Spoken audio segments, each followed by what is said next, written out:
আজকে যে ছোট গল্পটি পাঠ করে শোনাবো তার নাম প্রাণের নীড়। গল্পটি লিখেছেন সায়নদীপা। ভোর 5টায় উঠে মর্নিং ওয়াকে বেরোনো বসুধার বহুদিনের অভ্যাস। বহুদিন বলতে সেই সাম্য যখন হয়েছিল তখনকার। তার আগে অবশ্য ছোটবেলার থেকে মা বাবা এবং বিয়ের পর স্বামী সুভাষের শত বলা সত্ত্বেও ভোর ভোর উঠে শারীরিক পরিশ্রম করতে তিনি নারাজ ছিলেন। কিন্তু সাম্য হওয়ার পর শরীরটা অদ্ভুতভাবে ফুলে উঠতে থাকে। আয়নার সামনে দাঁড়িয়ে নিজেই নিজেকে যেন আর চিনতে পারতেন না। ক্রমশ একটা হতাশা এসে গ্রাস করেছিল তাকে। সুভাষই তখন আবার বলেন মর্নিং ওয়াকে বেরোনোর কথা। সুভাষ বলেন, বসুধা, নিজের কেরিয়ার যদি অপ্রতিরোধ্য হতে পারে, এত লড়াই করতে পারে, তাহলে এখন সামান্য ঘুমের কাছে পরাজয় স্বীকার করে নিচ্ছ কেন? সুভাষের ভোকাল টনিক মন্ত্রের মতো কাজ করে। এবার আর আপত্তি করেনি বসুধা। সুভাষের সঙ্গে রোজ ভোর 5টায় শুরু হয় তার মর্নিং ওয়াক।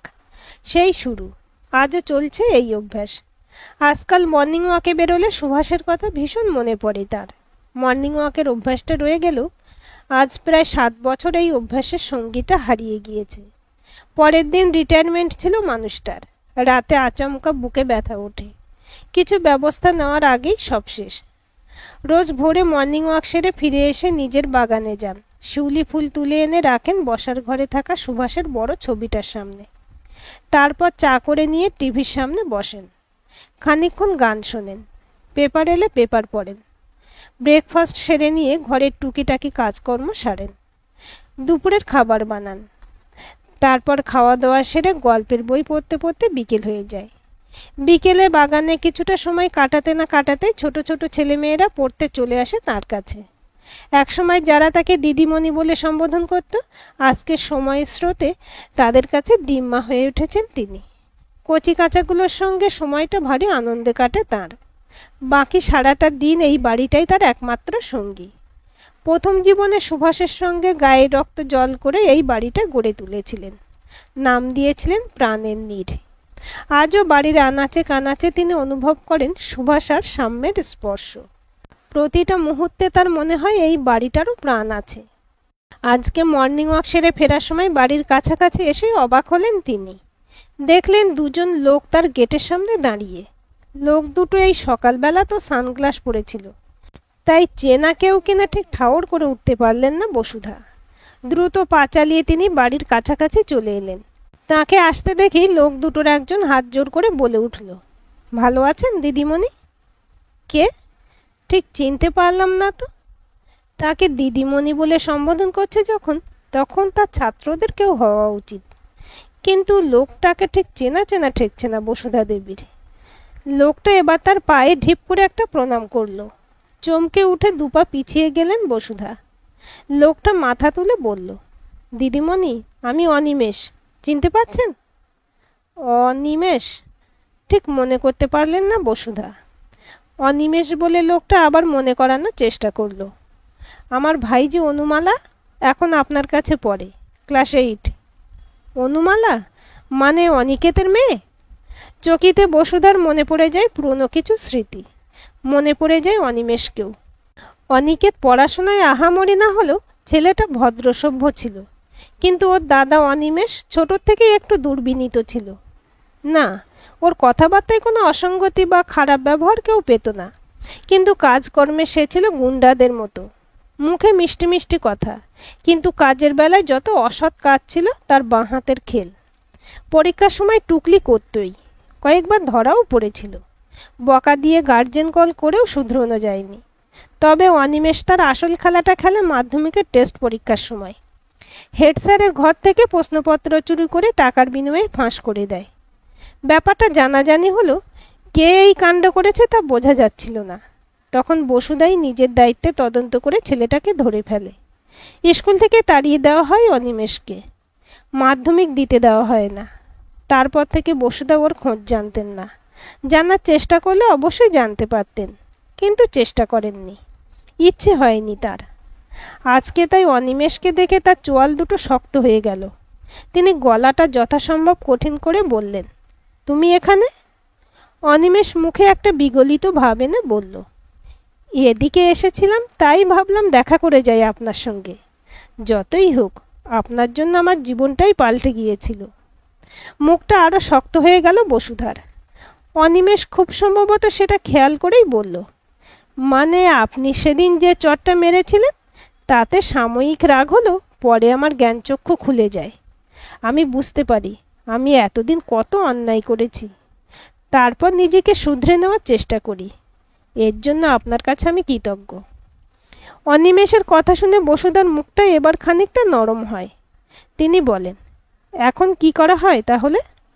ব্যবসা করি। উচ্চ মাধ্যমিকের পর আর পড়া হয়নি। কিসের ব্যবসা? ইট বালি সাপ্লাই দিই। তাছাড়া একটা ছোটোখাটো কাপড়ের দোকানও আছে, আমার ওয়াইফ বসে সেখানে। বাহ, শুনে ভালো লাগলো। অনিমেষ মৃদু হাসল, তারপর নিজের গলার কাছে হাত নিয়ে গিয়ে বলল, একটু জল হবে দিদিমণি? আসলে অনেকটা রাস্তা এলাম, তাই গলাটা শুকিয়ে গিয়েছে। পুরাতন ছাত্রের কথা শুনে বসুদেব আর ব্যস্ত হয়ে পড়লেন। ভেতরে ডাকলেন ওদের। অনিমেষরা আপত্তি করল না। ভেতরে এসে সোফায় বসতে অনিমেষের চোখ গেল সুভাষবাবুর ছবির দিকে। ছবিটা দেখে আফসোস ঝরে পড়ল অনিমেষের গলায়। কাকাবাবু আর নেই? না, 7 বছর হলো চলে গিয়েছেন। জল দিতে দিতে জবাব দিলেন বসুধা। তারপর বললেন, তোমরা একটু বসো, আমি চা করি। অনিমেষ আপত্তি করতে যাচ্ছিল, কিন্তু বসুধা শুনলেন না। 3 কাপ চা করে এনে বসলেন বসার ঘরে। তারপর ছাত্রকে জিজ্ঞাসা করলেন, তুমি কি এখানে আর থাকো না? না, বাবার বাড়িতে এখন ভাইয়ের ফ্যামিলি থাকে। আমি ফ্যামিলি নিয়ে খড়দার দিকে থাকি। এরপর অনিমেষ বিস্কুটে কামড় দিতে দিতে বলল, আপনার ছেলে কোথায়? ওকে তো দেখছি না। সাম্য এখন সিডনিতে আছে। ওরে বাবা, বিশাল ব্যাপার তো। অল্প হাসলেন বসুধা। তারপর বললেন, দূতাবাসে কাজ করে। দারুণ ব্যাপার। ও তো ছোট থেকেই ব্রিলিয়ান্ট ছিল। তা দিদিমণি, আপনি তাহলে এই বাড়িতে একা? না, একা নয়। একা নয়? বিষম খেল অনিমেষ। বসুধা বললেন, আহা, সাবধানে খাও। একা নাই বলতেই এই বাড়িটাই তো আমার সঙ্গী। অনিমেষের সঙ্গী এবার খুব করে হেসে উঠল। ভ্রু কুঁচকে বসুধা তাকালেন লোকটার দিকে। আপনার সঙ্গে তো আলাপ করা হলো না? অনিমেষ বলল, ওহো সরি, ও রঞ্জন সামন্ত, আমার পার্টনার। আচ্ছা, তা দিদিমণি, ছেলে থাকতে একটা নির্জীব বাড়িকে সঙ্গী করে থাকার কি দরকার? সাম্য বলে ওর কাছে চলে যেতে। ওর স্ত্রীও ভালো মেয়ে, কিন্তু আমারই এই বাড়ি এই দেশ ছেড়ে গিয়ে পোষাবে না। কিন্তু আপনি একলা মানুষ, এত বড় বাড়িতে থাকাটা একটু রিস্কি হয়ে যাবে না? রিস্কি কেন? এই তো দিব্যি আছে। না, ধরুন হঠাৎ শরীর খারাপ হলে তখন? হলেই বা কি, যেদিন মৃত্যু রয়েছে সেদিন তাকে কেউ আটকাতে পারবে না। আমার তো পায়ের বেরি বলতে কিছু নেই, তাই মৃত্যুকে ভয় পাই না। অনিমেষের সঙ্গে আবারও খুব করে হেসে বলল, মাপ করবেন, এরকমটা ওই মনেই হয়, কিন্তু মৃত্যু সামনে এলে তখন সবার হাওয়া ফুস হয়ে যায়। এই ধরনের ভাষা বসুধা একদম পছন্দ করেন না, কিন্তু অতিথিকে মুখের উপর কিছু বলা যায় না, তাই তিনি উত্তর দিলেন না। সে আপনি যাই বলুন দিদিমণি, এটা কিন্তু আপনার জেদ হচ্ছে, বলল অনিমেষ। তার থেকে ভালো বাড়িটারি সব বেচে ছেলের কাছে চলে যান। নতুন নতুন দেশ দেখার মধ্যেও তো একটা মজা আছে। না বাপু, এই দেশের সঙ্গে সব সম্পর্ক ছিন্ন করে দেওয়া আমার পক্ষে সম্ভব হবে না। নিজের দেশে নিজের কোনো মাটি থাকবে না? আহা, কেন থাকবে না? এত বড় বাড়ি জায়গা যে কোনো প্রমোটার লুফে নেবে। আপনিও তো তার থেকে ফ্ল্যাট পাবেন। কিছু একটা বলতে গিয়েও থমকে গেলেন বসুধা। তারপর বললেন, আমি এইসব প্রমোটারদের ব্যাপার অত বুঝি না বাপু। আপনি চাপ নিচ্ছেন কেন দিদিমণি? আপনি চাইলে আমরা এক্ষুনি সব ব্যবস্থা করে দেব। আপনি শুধু একবার বলুন। অনিমেষের কথা শুনে একটা চওড়া করে হাসলেন বসুধা। তাই বলি, হঠাৎ এত বছর পর দিদিমণিকে তোমার কেন মনে পড়ল? যাই হোক, এবার তোমরা এসো, আমার কাজ রয়েছে। অনিমেষের সঙ্গী কিছু একটা বলতে যাচ্ছিল। অনিমেষ ইশারায় তাকে চুপ করে যেতে বলল। আরও 2 দিন অনিমেষ এসেছিল, বোঝানোর চেষ্টা করেছিল বাড়িটা বিক্রি করে দেওয়া কতটা মঙ্গলজনক। তাকে আর বাড়ির ভেতর অবধি ডাকেননি বসুধা দেবী। হুমকি ভরা ফোনটা পেয়েছেন গতকাল। বসুধার ধারণা অনিমেষের সঙ্গী করেছিল ফোনটা। ইতিমধ্যেই অনুমালা থেকে জেনেছেন অনিমেষের সঙ্গীটি নিজেই আসলে ছোটোখাটো প্রমোটার। এতদিন তিনি সাম্যকে কিছুই বলেননি, কিন্তু গতকাল ফোনটা পাওয়ার পর ছেলেকে ফোনে জানিয়েছেন সবটা।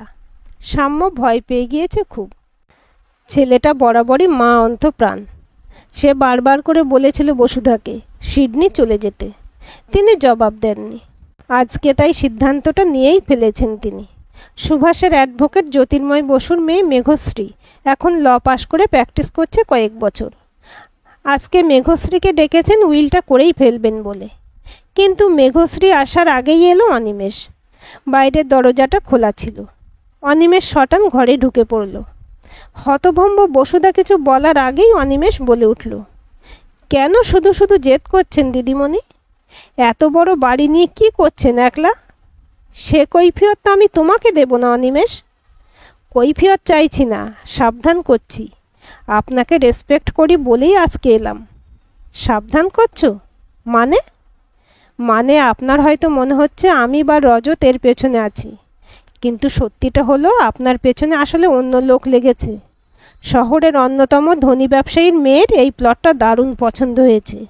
সে বড় পার্টিকে টাকা দিয়েছে, তারা রজতকে দায়িত্ব দিয়েছে আপনার সঙ্গে ডিল করার। আর তুমি এদের মাঝের দালাল, তাই তো? এই শব্দটা আমার হেব্বি অপছন্দ দিদিমণি, কিন্তু আপনি বললেন তাই কিছু বলছি না। তবে আপনাকে আবারও বলবো, ভেবে দেখুন। শোনো অনিমেষ, আমাকে আর বিরক্ত করো না। আমার জীবদ্দশায় এই বাড়ি তোমরা পাবে না। তোমাদের ওই ব্যবসায়ীর মেয়েকে বলে দিও তার শখ মেটানোর জন্য আমি আমার প্রাণের ধূলিসাৎ হতে দেব না। আর আমার মৃত্যুর পর এই বাড়ি আমি অনাথ আশ্রম তৈরির জন্য দান করব। আজকেই উইল তৈরি হয়ে যাবে। দাঁতে দাঁত চেপে বলেন বসুধা। মেঘশ্রী আজকে আসতে পারেনি। জ্যোতির্ময়বাবু অ্যাক্সিডেন্ট করেছেন। বিষণ্ণ মনে শুতে গেলেন বসুধা। এই বাড়িটাকে বিক্রি করে দেওয়ার কথা তিনি ভাবতেও পারেন না। একটা বাড়ির সঙ্গে সেই বাড়ির যে তৈরি করে তার যে কী আবেগ জড়িয়ে থাকে তা বাইরে থেকে কেউ ঘূর্ণাক্ষরেও বুঝবে না। ঘরের আলোটা নিভিয়ে দিতেই বসুধা খেয়াল করলেন রাস্তার আলোটা জ্বলছে না আজ। অন্যদিন তার পেয়ারা গাছের ফাঁক দিয়ে ওই রাস্তার আলোটা সোজাভাবে এসে তার বেডরুমের অনেকাংশ আলোকিত হয়ে যায়। নাইট বাল্ব জ্বালানোর প্রয়োজন পড়ে না। আজকে আলোটা জ্বলছে না দেখে নাইট বাল্বটা জ্বালালেন তিনি। তারপর শুয়ে পড়লেন বিছানায়। রাতের অন্ধকারে কালো পোশাকের শরীরটা মুড়ি দিয়ে খুব সন্তর্পণে প্রাণের নীড়ের পেছন দিকে দরজার একটু অংশ মেশিন দিয়ে কেটে ফেলল ছায়ামূর্তি। তারপর হাত গলিয়ে অ্যাসিড ঢেলে তালাটাকে গলিয়ে দিল। তারপর পা টিপে টিপে ঢুকে পড়ল ঘরের মধ্যে। গোটা ঘর এখন নিস্তব্ধ। বাইরে থেকে ঝিঁঝির ডাক ছাড়া আর কোনো শব্দ আসছে না। ছায়ামূর্তি এগিয়ে গেল বেডরুমের দিকে। দরজা ভেতর থেকে বন্ধ। ঠোঁট কামড়ালো ছায়ামূর্তি। তারপর একটা SMS করলো বাইরে অপেক্ষারত সঙ্গীকে। মিনিট দুয়েক পরেই বাইকের আওয়াজ উঠল রাস্তায়। আওয়াজের সুযোগে চট করে হাতের মেশিনটা চালিয়ে দরজার খানিকটা কেটে ফেলল সে। ছিটকিনিটা এরপর খোলা কোনো ব্যাপার ছিল না। এই কাজ তাদের আগেও কয়েকবার করতে হয়েছে, তাই হাতের স্পিড বেড়ে গিয়েছে এখন। নিজের মনে একবার হাসল সে। তারপর দ্রুত পায়ে ঘরের মধ্যে ঢুকে গেল। কি সুন্দর একটা হাত পেটের উপর আর অন্যটা বালিশের তলায় ঢুকিয়ে বৃদ্ধা খাটের উপর নিশ্চিন্তে ঘুমিয়ে। একে মারার জন্য চুরির দরকার পড়বে না, তাই সে নিজের কালো দস্তানা ঢাকা হাতগুলো দিয়ে চেপে ধরল বৃদ্ধার গলা। অতর্কিতে শ্বাস আটকে আসতেই চোখ খুললেন বৃদ্ধা। ছায়ামূর্তি ব্যঙ্গের হাসি হাসল, কিন্তু বৃদ্ধা দেখতে পেলেন না, কারণ ছায়ামূর্তির মুখটা কালো মুখোশে ঢাকা। আরও একটু চাপ দিতে গেল ছায়ামূর্তি, কিন্তু তার আগেই আচমকা বৃদ্ধা বালিশের তলা থেকে হাতটা বের করে ক্ষিপ্র গতিতে কিছু একটা করলেন। বৃদ্ধার গলা ছেড়ে বিকট আর্তনাদ করে মেঝেতে ছিটকে পড়ল ছায়ামূর্তি। তার কালো মুখোশ ভেদ করে ফিনকি দিয়ে রক্ত বেরিয়ে এলো। এদিকে ছায়ামূর্তি চিৎকারে তখন পাশের ঘর থেকে ছুটে এলেন আরও দুজন। এরা বসুধা দেবী প্রাক্তন ছাত্রছাত্রী সীমা আর কার্তিক।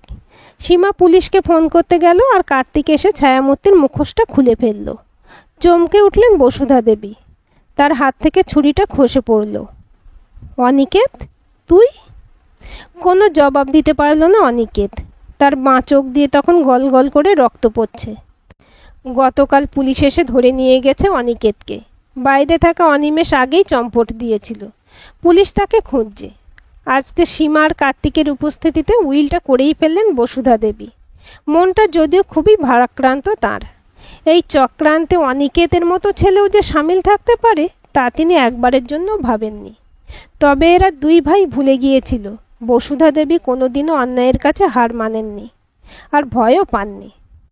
কাল আবেগের বশে অনিমেষকে উইলের কথাটা বলে ফেলেই তার মনে হয়েছিল ওরা এত সহজে ছাড়বে না। তাই সীমা আর কার্তিককে সবটা বলে রাতে থাকতে বলেন। সেই সঙ্গে নিজেও ছুরি নিয়ে প্রস্তুত ছিলেন। কার্তিক আগেই পুলিশকে জানাবে বললেও তিনি রাজি হননি, কারণ পুলিশও অনেক সময় এদের হাতে থাকে। তিনি একদম হাতে নাতে ধরতে চেয়েছিলেন। তাছাড়া বয়স্ক মহিলা মানেই যে অসহায় দুর্বল নয় তা প্রমাণ করে দিলেন তিনি। আজকের গল্পটি আপনাদের কেমন লাগলো কমেন্ট করে জানাবেন। ভালো লাগলে লাইক, শেয়ার, সাবস্ক্রাইব করবেন এবং নতুন ভিডিও আপডেট পেতে বেল আইকনটি ক্লিক করে রাখুন।